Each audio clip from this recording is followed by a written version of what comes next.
அனைவருக்கும் வணக்கம். என் பெயர் பூதர்ஷினி. நான் 5ஆம் வகுப்பு படிக்கிறேன். உலகில் சிறந்த முதல் மொழியே உயிரெழுத்துக்களால் உயிரானாய், மெய்யெழுத்துக்களால் உடலும் ஆனாய். என் உயிர் மூச்சானாய். எனது தாய்மொழியாம் அன்னை தமிழை வணங்கி அனைவருக்கும் என்னுடைய முதற்கண் வணக்கத்தை தெரிவித்துக் கொள்கின்றேன். நீர் ஐம்பூதங்களில் ஒருவன் நீர்.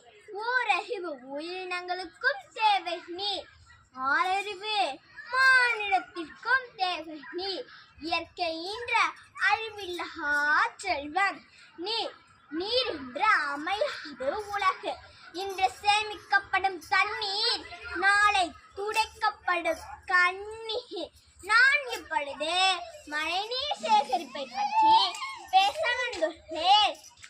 நாம் உண்பதற்குரிய பயிர்களை உருவாக்கி கொடுப்பதுடன் உண்பதற்கு தானும் ஒரு உணவுப் பொருட்களாக திகழ்வது மழையாகும். மழையின்றி இவ்வுலகில் எந்த உயிரும் வாழவே முடியாது. மழையின் முக்கியத்துவம்.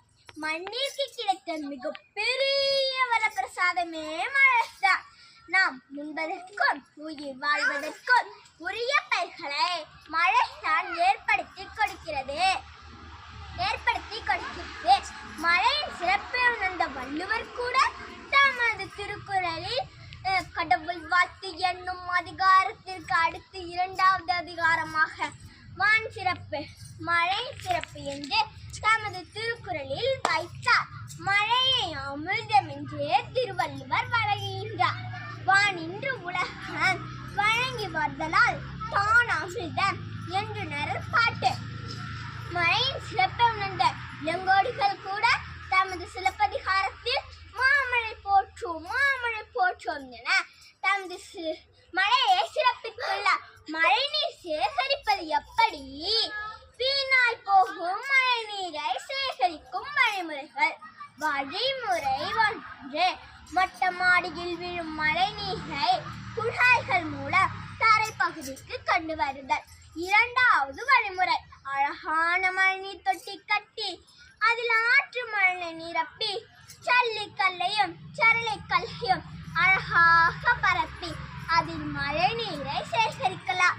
3வது வழிமுறை, மேலும் தண்ணீர் சரிந்து செல்லும் வழிகளில் வளைவு மேடு அமைத்தல், மழை சரிவுகளில் மேடை அமைத்தல். இவை போன்ற வழிமுறைகளில் மழை நீரை சேகரிக்கலாம்.